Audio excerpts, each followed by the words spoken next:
My in-laws moved in without even letting us know. I thought they were just delivering a big package, but then they popped their heads out of the front door and said, "We ain't gonna pay rent or do any chores, so take care of us. I wanna stay in the big room, so help me with moving my stuff, will ya?" I couldn't believe what they were saying after they just showed up out of nowhere. My father-in-law, Austin, and brother-in-law, Owen, just barged into the house and started giving orders about moving things. It was so ridiculous that I couldn't help but laugh. "It's totally fine," I said with a big grin and immediately called my husband. "He should be home soon. I wonder what he's gonna say when he sees this mess." After all, the ones who mocked me were my in-laws. Just as I thought, my husband came home. As expected, my husband was scolding Austin and Owen. But then, I saw a paper he showed to both of them and couldn't help but chuckle. "Feel free to use this house as you please." And in the end, it was me who moved out. My name is Catherine Miller, a 34-year-old remote worker. Due to some family circumstances, I chose a job that I could do from home. I can do house chores, and it's nice to easily look up anything like a new recipe at any time. By the way, I met my husband, Michael Miller, during the peak of the flu. We wouldn't have met if it weren't for the dating app. Michael is 35 years old and works as a carpenter. Back then, Michael was always on business trips, so we hardly had time to see each other. But Michael said he wanted me to live together so I wouldn't feel lonely. I fell for him in an instant and started thinking about marriage. Considering I was already past 30, it seemed better to hurry things up. But, due to my long-standing irregular periods, it was hard for us to conceive. Michael says it's okay, but being a woman, I've had some hopes. My doctor told me, but I knew the odds of getting pregnant were extremely low. After opening up and crying to Michael, I felt emotionally stable. I often wonder if I've caused Michael a lot of troubles. Knowing that Michael was thinking of me made it easier to give in. We decided to live a happy life together. To overcome the pandemic, which we didn't know when it'd end, we decided to spend time positively. But then, Michael's father, Austin Miller, gave us a call. It seemed he was complaining about not receiving any greetings from us, and for once, Michael was visibly irritated. "Catherine, I'm glad we greeted your parents, but if you meet my dad, you might feel uncomfortable, you know? Do you really dislike him that much? But don't you think we should greet each other's parents at least?" "Yeah, you're right. Maybe we should pay a visit to my parents' house." The reluctance was evident on Michael's face. He really didn't want to go and meet them. I could see the deep frown on his forehead as he prepared to head to his parents' home. Throughout, Michael kept like, "I don't want to go and I don't want to see him." I could tell he really didn't want to meet them. It became evident just how much he despised his father.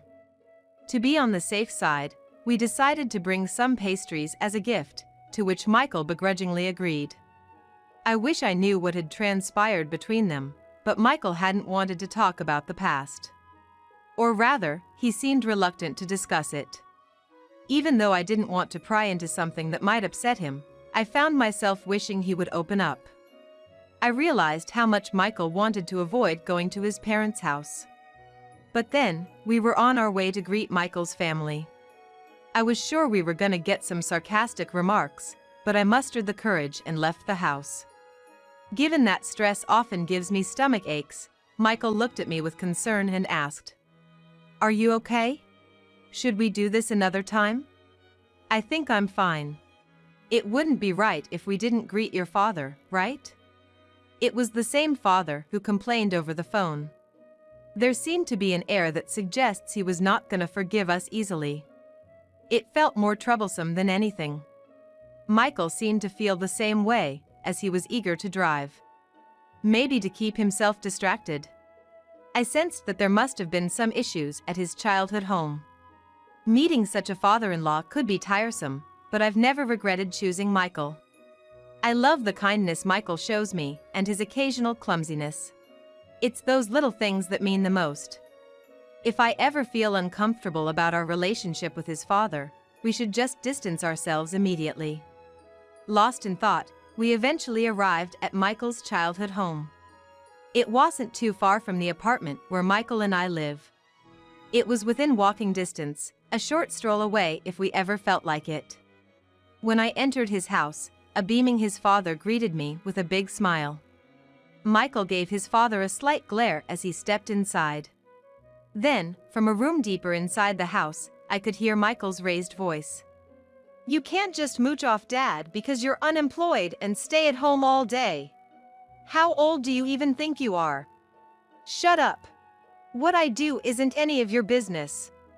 The two bickered like brothers. Owen Miller defiantly held his own. To sum up the argument, Owen has been living an unemployed lifestyle since his late 20s. There was no real reason for his unemployment, like health issues. It was simply because he felt jobs didn't suit him. While Michael understood the desire for a job that fits, it was frustrating to see Owen not even looking. His father was no different, constantly bringing home different women and ending relationships time after time. Michael always said that there's no way they could be happy living like that. "I'm not here to babysit the two of you. I came to announce that Catherine and I are getting married." Yeah, got it. If you want to brag about being happy, do it somewhere else. I'm good if I can just live with Dad. Owen laughed off the confrontation, deeply engrossed in his video game. Annoyed by the sight, Michael was about to react when we realized his father was looming over us. "Catherine, huh?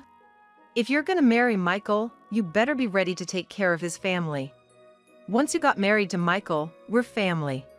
You get that?" While that may be true, I don't think it's mandatory. "What did you just say, young lady? You've got some nerve. I'll teach you some respect for your elders." Suddenly, with his father raising his voice, I snapped back to reality, taken aback. Michael quickly pulled my hand, and we managed to leave the house. I felt a wave of fear as his father, with a face like a terrifying monster, began chasing us. Something's off about that family. I couldn't stop shaking at the thought. Even when we tried to decide on an apartment, his father would always beat us to it and decide for us. To prevent such incidents from happening again, Michael and I decided to consider moving. Thanks to my job in web-related work, I can work anywhere with just a computer. There was no issue on my end, but the problem was Michael's job. Even if he's enjoyed doing household chores, he's been also the owner of a carpentry business. He often travels for work, so I ended up handling the moving process. While there was an inevitable aspect to it, there was honestly also a chance that his father and the jobless Owen might visit. Given my knack for bad premonitions turning true, all I could do was hope they wouldn't come. In the meantime, I decided to proceed with the moving arrangements, considering Michael's opinion as well. I wanted to get this sorted before they possibly visited our house. After the moving process was done, I was finally able to shift to working from home. There was still some work left contacting a representative regarding a web video project I had discussed before. While I was messaging and talking on the phone, I heard someone knocked on the front door. If it were Michael, he'd just come in without knocking. Who could it be? Could it be his father and Owen? As I thought this, I heard a shouting voice from behind the door. It was his father, Austin. What should I do? Michael wasn't back yet. It seemed I was gonna have to handle this situation. Maybe I should just talk to him. I ended the call with the client and headed to the front door. From the aggressive knocking, I could only think of his father. I didn't know what he wanted, but if he was here to disturb our life, I'd appreciate it if he left. I was like, "Hello," lightly responded and opened the door slightly. Then, Owen forcefully pushed the door open, placing a large bag at the entrance with a pleased look. Owen dramatically sat down and was like, "I'm exhausted." "Hey Austin, what's all this about?" "We couldn't pay the mortgage on our place, so we sold it and decided to move. Naturally, we won't pay any rent or do any chores, so take care of us." With a self-centered look on their faces, his father and Owen entered our apartment. Owen, carrying his baggage, was looking around to decide which room to occupy. His father, after placing his huge bag in the living room, started complaining about the size of the room. "Come on, this apartment is meant for 2 people, you know? If we're going to have 4 people living here, we might need to find another place." But Michael and I had already decided on our next place, even though our moving day was just around the corner. "I'm gonna take the upstairs room. Catherine, can you tidy up this room for me? Before that, haven't you put too much stuff in the living room? There's no space for us to even eat together." I was speechless at the audacity of them who just said whatever they pleased. I decided to inform Michael about the situation. Suddenly, I heard the sound of someone punching a wall, probably out of anger. However, the words I heard afterward were a relief. At least I wouldn't have to take care of these 2 anymore. But due to work circumstances, Michael couldn't come back to the apartment. It was up to me to handle that situation. Facing 2 men alone as a woman felt unsafe, so I called someone. The person on the phone was a friend who helped Michael and me with our moving preparations. And she's lived in a building that Michael's company built. Her name is Olivia Lewis. Olivia is a CEO who owns properties overseas. When I contacted Olivia, she said she had a bad feeling about the father and son at my home. Sure enough, they had arrived at our apartment and were arrogantly placing their belongings everywhere. Michael and I owned that apartment. I was the one on the lease since I was working from home, and I could leave if I wanted to.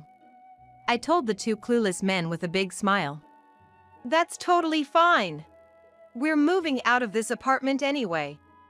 At that, his father, looking desperate, clung to me. "Don't cling to me looking so pitiful. It's embarrassing." I gave his father a condescending look, and he, on the verge of tears, tried to reason. "It's a joke, right? Tell me it's a joke." "It's not a joke, Austin. Michael and I decided this together. There's no way I'd joke about it now." The same man who was so smug about the living room just a while ago was clinging to me. He looked truly pitiable. Owen, wondering what the fuss was about, came down from upstairs and was taken aback by the scene between his father and me. "Dad, are you seriously trying to make a move on Michael's wife now? That's just unbelievable." I had a few things to say to Owen, who was making such remarks. To begin with, as soon as he arrived at our place, I was pretty pissed off seeing him search for his own room. It was not even a house he rented, so how could he just act so selfishly? Their actions were beyond my comprehension. If anyone should be saying unbelievable, it was my line.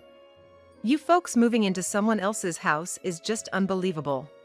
You didn't even have a lease. What made you think you could just move in and live here?" I decided to call Olivia. She's both the landlord of an apartment complex and its general manager. Sometimes she's referred to as the CEO and other times, just as an office worker. In short, she's a big deal around here. There should be no way they could talk their way out of this once she arrives. Olivia arrived at the parking lot and entered the room. She assessed the situation with me and the 2 men and seemed to get the gist. She was gonna contact Michael. After talking with Michael for a bit, Olivia seemed to have resolved the issue. Her face looked dead serious. "Did you handle the tax declaration after selling your house?" "No, not yet." "That's odd. We can't lease you the apartment without that. Please ensure you've reported it correctly, and then we may proceed with this room." Olivia was methodical in her approach. If you want to have a fair conversation with those people, you gotta come prepared with legal knowledge. But Michael must have known this too. He was well aware of his father's troublesome nature. His father was notorious for being self-centered and having affairs. I heard this story from Michael before he went on a business trip. Michael didn't want to tell me, but probably realized he hadn't acknowledged past mistakes and wanted to be considerate. When I pressed for details, apparently before Michael's mother left the house, his father had been cheating with another woman. When Michael's mother confronted, His father lashed out and was like, "Why don't you just leave?" And so, Michael's mother left. Before she did, she gave Michael a remorseful hug. Michael's mother was apologetic about leaving such a house to him. She left feeling guilty. Michael'd taken over all household chores. However, his father's philandering ways got worse, and Owen kept hopping from one job to another. Owen's become unemployed around the age of 28. He took the unemployment benefit with pride and eventually became a recluse. Feeling overwhelmed by taking care of Owen and their father, Michael decided to marry me. They were diligent in paying the utility bills, but sometimes skipped out on the insurance premiums and other minor fees. Michael even feared not being able to finish paying off the house loan. After all, realizing they weren't decent adults, Michael decided to move out. When his father was arguing with Olivia, Michael sent me a message. I was told to speak directly, so I stepped in between his father and Olivia. "Excuse me, but Michael and I are moving out tomorrow due to some reasons." "Hey, hold on, what's going on? I didn't hear about this from Michael. Shouldn't he inform his father when he's moving? He said he didn't want to talk to you about it. He thinks it's best to live separately from a philandering, selfish person like you and Owen."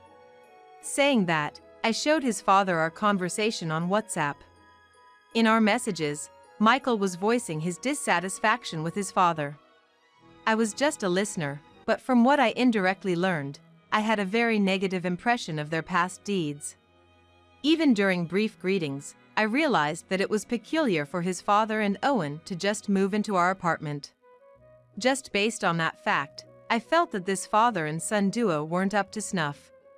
His father, grumbling and not understanding, was then interjected by Olivia.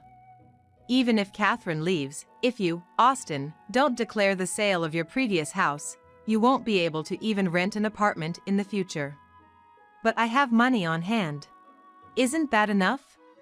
"No, it's not just about selling the house and being done, Austin.